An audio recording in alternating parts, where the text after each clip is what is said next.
Yes, in the previous video we discussed about the transistor, the bipolar junction transistor, and we deduced the expression for the same voltage, saturation voltage, current, everything we deduced the expressions. So in this class we'll discuss about the transistor switching problems. So problems on transistor switching. So let me take with the one problem, that is a bipolar junction transistor, which is shown in the figure. You can just the same figure you can consider, which we discussed in the previous class. Okay, so this is the figure of a transistor amplifier. Okay, now so specified to have a force beta, that is force beta range of 8 to 40, that is a force beta is given 8 to 40. Okay, the load resistance of RC is equal to 11 ohm. The DC supply VCC is 200 volts. Okay, VC saturation is 1 volts, VB saturation is 1.5 volts, VB is 10 volts, and they are given. Then they are asked you to calculate 1A, the value of RB that results in saturation with the overdrive factor of 5. So then force beta, power loss of the transistor. Okay, here just note down the given parameters. So VCC is given, so beta minimum for 8 to 40 they are given here. So minimum beta is 8 and maximum is 40, so from the given only. Then RC is given 41 ohm, overdrive factor is also given. So VB is 10 volts, VC saturation is 1, VB saturation is 1.5. So from the equations which we derived in previous video, so IC saturation, what is IC saturation? So IC saturation is given as, so VCC minus VCE saturation divided by RC. So using this you can calculate the saturation current of the BJT. So VCC, how much they have given? VCC is 200. Okay, so 200 VCC, and saturation VCE is 1 they have given, so RC is 11. So if you substitute all the values and we'll calculate it for the IC, you'll get IC saturation as 18.9 amps. Okay, that is a 18.9 amps is the saturation current of the transistor. So saturation collector current. So similarly saturation base current is, this is the equation which we already previous class we derived. So IB saturation is IC saturation divided by beta minimum. Okay, so IC saturation is 18.9, just now we calculated. Beta minimum is 8. Okay, just substitute it and calculate the IB saturation. So IB saturation, how much you got? 2.26 amp is the base current, base saturation current. So from the previous class we have know the equations for the overdrive factor. So overdrive factor is IB divided by IB saturation. Okay, so just substitute all the parameters. IB is now, so we have to calculate IB now. ODF is given, IB saturation is also known. So IB is equal to, just cross multiply IB saturation here with ODF, so we'll get IB is equal to ODF into IB saturation. So just substitute all the values and calculate IB here. Okay, you got the IB now. Now RB is once again just applying KVL to the input loop. VB is equal to IBRB, that is we see VB minus IBRB minus VB is equal to 0. So if you calculate the RB from that equation, so applying input KVL at input, so KVL at input, you will get this RB value, RB equation. So from that you can just find out RB, how much is RB.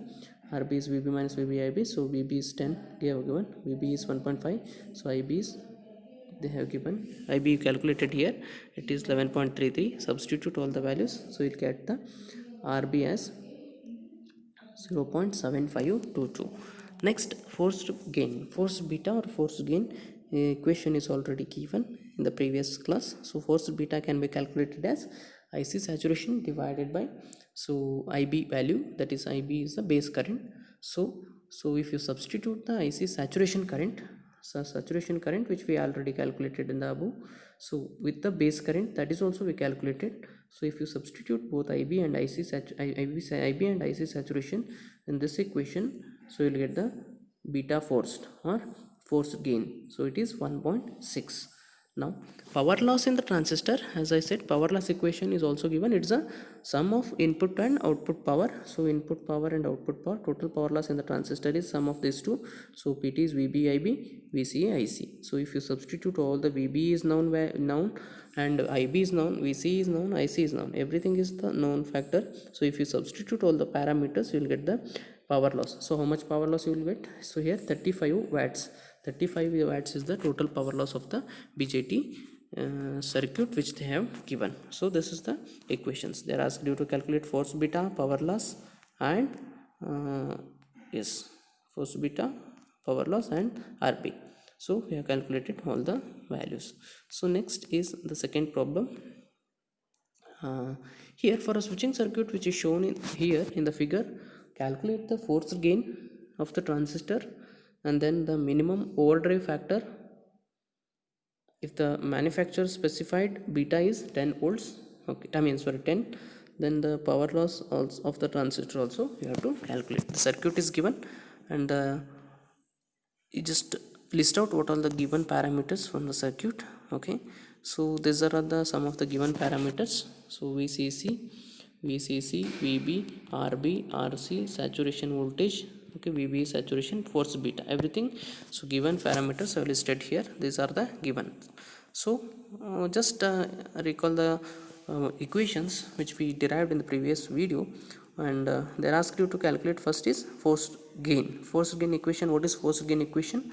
So force gain is the ratio of the saturation collector current to that of the base current. So you know the equation for that. Substitute the saturation collector current and the base current. So yeah, saturation collector current, how to calculate the saturation collector current, the equation is already derived. So using that equation, just VCC minus VCE saturation divided by RC, using that you can calculate the IC saturation. So substitute, calculate IC saturation here. It is comes around 8.25 ampere. Substitute this IC saturation in this equation and calculate the force beta. So IB also you have to calculate. IB they have not given. So IB, to calculate IB, the equation is already derived. So from that you will just substitute VB minus VBE saturation divided by RB. So you will be getting IB around 4.37. Okay, you know IC saturation and IB. Substitute both here and calculate the forced gain or forced beta. So forced beta is the ratio of IC saturation, that is collector saturation current, and the base current. Substitute both here, 8.25, 4.37, both you got. Substitute both, you will get the beta value, that is the gain of the transistor, that is forced gain of the transistor. So they are asked also you to calculate the overdrive factor. So the overdrive factor equation is, it is a once again the ratio of base current to that of the base saturation current. So by using those two, you have to calculate the overdrive factor. So first for that you need to calculate so base saturation current. So equation for the base saturation current is IC saturation divided by beta. So you will get the IB saturation. So IB saturation is around 0.825 you got.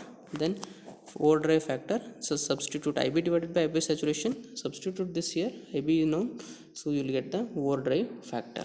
Okay, so this is overdrive factor. So power loss is once again already told, it is a sum of the input power and the output power. So if you substitute both, you will get the total power loss of the transistor. So it is PT is, this is the equation to calculate the power loss in the transistor, which is derived in the previous video.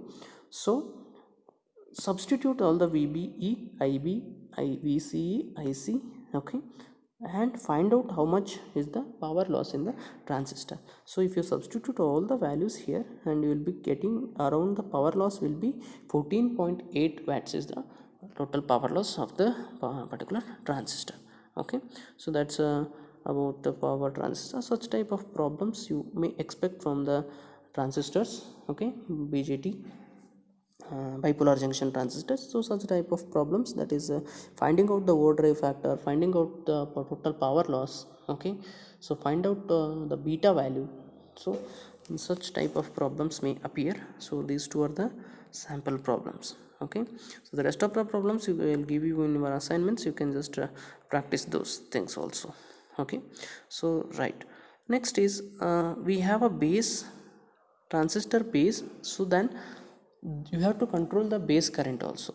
So if you take a transistor, if you take a MOSFET, BJT, whatever the thing, there should be a base drive control. So base drive control for bipolar junction transistors, gate control for MOSFET and SCRs. Okay, so gate drive for MOSFET, base drive for BJTs. Okay, so here, so base drive control is nothing but to control the current flow through the base of the bipolar junction transistor, or gate drive, it is current flowing through the gate terminal of MOSFET. So the controlling is required to operate the switch in a proper manner.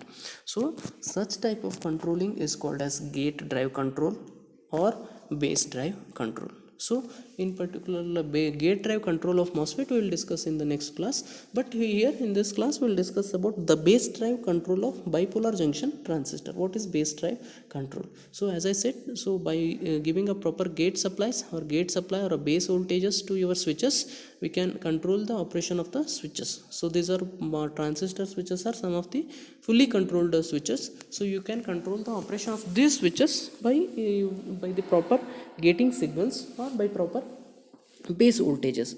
So that is why this base drive control comes to the action. So now, so this base drive control, so switching speed of these power transistors can be increased by or by reduced the turn on and turn off period. So if you the switching speed of the transistors can be increased by using the turn on and turn on periods reductions. So how to reduce this turn on and turn off time of the base BJTs? Then the base drive controls are comes into existence. So Tn can be reduced by allowing the circuits for the peaking during the turn on, and turn off can be reduced by reversing the base current. So by forwarding the base current, by reversing the base current, allowing the base current and reversing the base current, the turn on and turn off periods of the BJT can be what we can say reduced. Okay, so if you reduced or increased, if you have a control over the turn on and turn offs of the your BJT, then it is easy to control the base current, or base current in case of BJT, or gate current in case of MOSFET. Okay, so that is called as base drive control. Okay, base drive control. Here we are discussing about base drive control. So next, in while discussing about the MOSFET, we will discuss about the gate drive circuit. So here it's a base drive circuit. So MOSFET is, and the ACRs are the gate drive circuit. So for both the transistors you require some of the driver circuits. So here we discuss about base drive. So to overcome the drawbacks of slow switching speed, that means the switching speed means switching from one state to other state, all the transistors are acting as a switches. The switching speed can be switching speed can be increased, or to reduce the drawbacks or to overcome the drawbacks of the slow switching in case of transistors. So some of the following techniques which are used to overcome those drawbacks to increase the switching speeds of your BJT. What are those techniques? There are four different techniques which are used in a power electronics to increase the switching speed of the BJTs. So what are those techniques? So one is the turn on control. So first one is turn on control. That means we are controlling the turn on of the BJT. Then turn off control, we are controlling the, while switching off of BJT we are controlling the current. Then proportional base control is another technique, and then the anti-saturation control, it is also called as a Baker's method. Why it is called as Baker's method and other things we will discuss while when we reach to that particular circuit. So first we will discuss turn on control. So turn on control means you just controlling the current during the turn on of your BJT. So that is turn on control. So this is an equivalent circuit which will indicates the transistor which is employed with the turn on control method. Okay, so you have a transistor here. So only the difference is you have a output circuit, input circuit, that input loop, output loop, and the transistor. The difference is we have one capacitor here. Okay, capacitor at the input side that will what we do, the capacitor will do. So capacitor function is to charge and discharge. Okay, so here what happens in turn on control, when the input voltage VB is applied, so VB, so this is your VB which we applied.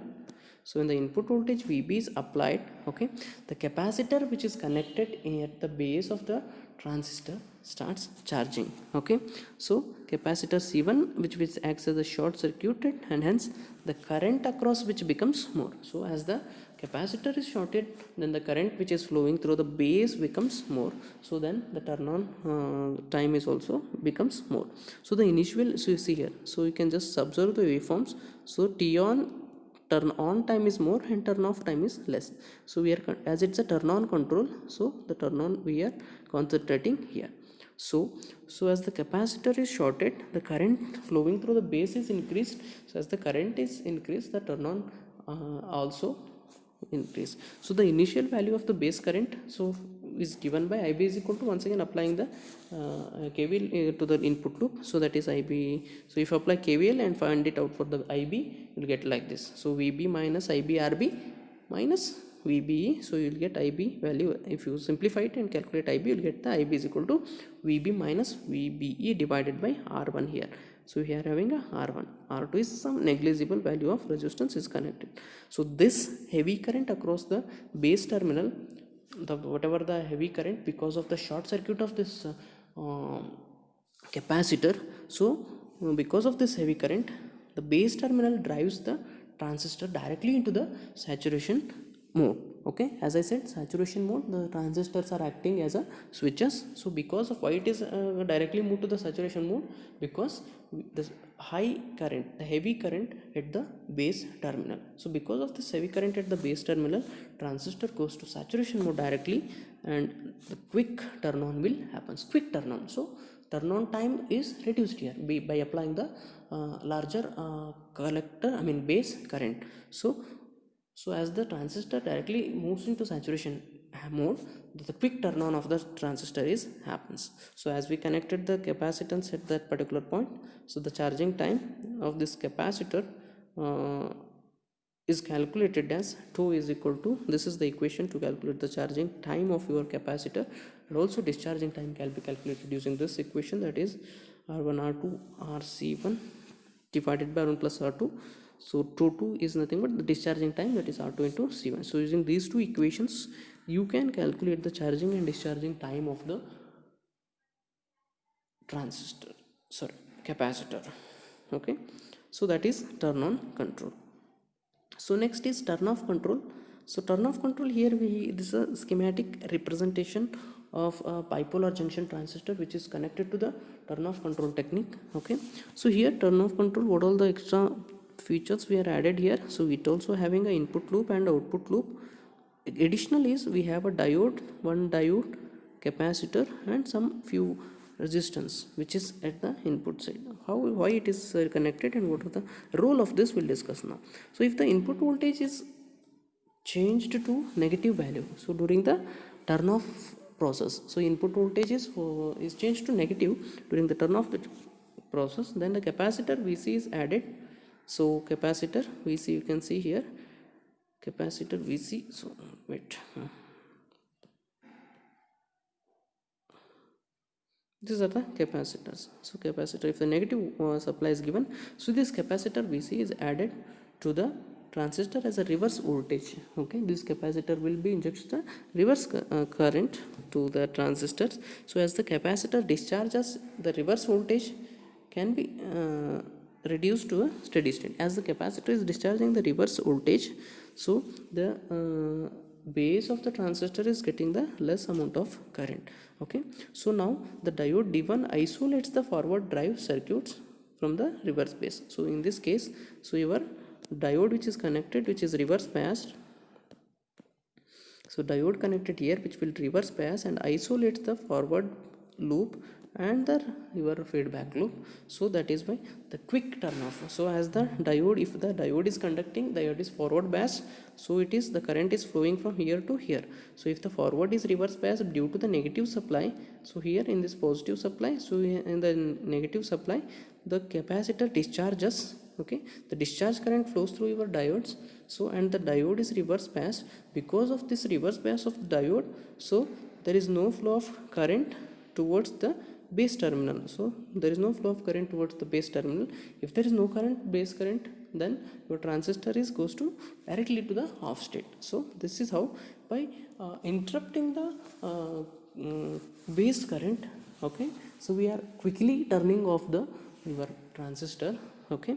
So that is why it is called as turn off control. In the previous we controlled the turn on process by giving the, by injecting the heavy base current. Here we are turning off the transistor by stopping the, or by blocking the base current by using this diode reverse biasing condition. So this diodes will reverse bias and there is no flow of current, the diode will be, I mean the transistor will be switched off, okay. So this is called as turn off control, okay. There are another type, proportional base control and the anti-saturation or Baker's controls methods are there, okay. That about those two, how the proportional base control is operating, how the anti-saturation control will play a vital role in controlling this turn on and turn off characteristics of the switches, okay. That and other things we will discuss in the next video, okay. If you got any doubts here, you can feel free to contact, right. Thank you.